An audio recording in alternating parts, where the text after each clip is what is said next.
Halo semuanya, nama saya Kathleen Ashley Ramono dari kelas 11 MIPA 1 absen 6. Nah, pada hari ini saya akan menjelaskan tentang proses pembentukan minyak bumi untuk tugas proyek kimia. Selamat menyaksikan. Nah, pertama-tama kita harus tahu dulu dong, minyak bumi itu apa sih? Nah, minyak bumi itu adalah komoditas hasil tambang yang sangat penting peranannya di kehidupan manusia, terutama sebagai sumber energi. Nah, sebagai bahan bakar itu dimulai dari gas LPG, kemudian ada bensin, aftur, solar, dan lain-lain. Kemudian sebagai material itu, dia ada lilin parafin dan juga aspal. Nah, tapi yang pada hari ini, kita akan membahas tentang bagaimana sih proses pembentukan minyak bumi. Nah, berikut adalah penjelasannya. Berjuta-juta tahun lalu, terdapat suatu organisme yang tinggal di bawah laut.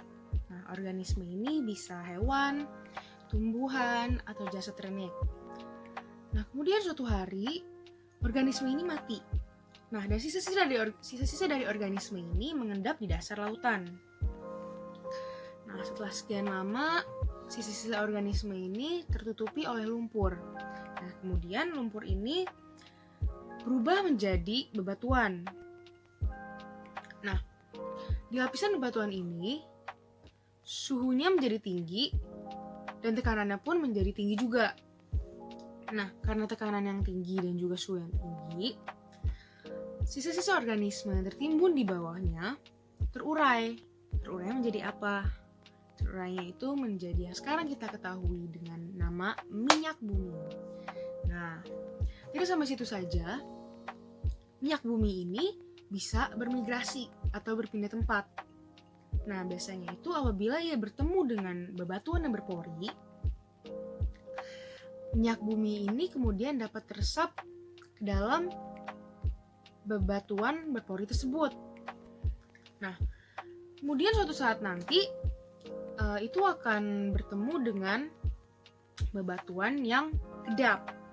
Nah, di bebatuan yang kedap ini, ia sudah tidak bisa bermigrasi atau berpindah tempat lagi. Dan kemudian, ia akan berkonsentrasi di situ. Nah, disitulah yang dinamakan dengan sumber atau ladang minyak bumi. Nah, dan itulah merupakan proses pembentukan minyak bumi. Nah, tapi ada juga kasus di mana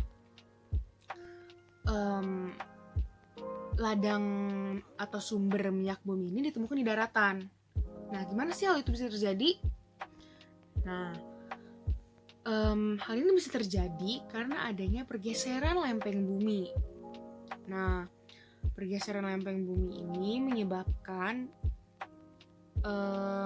dasar laut makin tinggi, jadi tinggi. Kemudian makin lama ia naik menjadi daratan. Ia sudah tidak lagi berada di dasar laut. Nah, maka dari itu ada kasus di mana ladang atau sumber minyak bumi ditemukan di daratan. Nah, itulah penjelasan keseluruhan tentang proses pembentukan minyak bumi, baik yang ada di dasar laut